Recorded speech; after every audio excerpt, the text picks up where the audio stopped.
यांच्यात फरक काय? तर फरक काय, साधं एक्झाम्पल सांगतो मी तुम्हाला, की याच्यामध्ये जो बाह्य उद्दीपक आहे, बाह्य उद्दीपक म्हणजे स्टिम्युलाय जो आहे तो याच्यामध्ये प्रेझेंट आहे, याच्यात अब्सेंट आहे.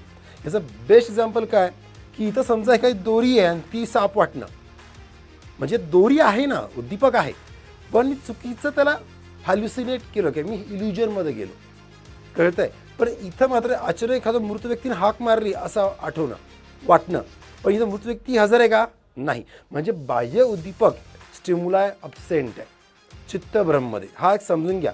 मग याच्यामध्ये काहीतरी मिसकन्सेप्शन होतं, त्याच्यामुळे निर्माण होते.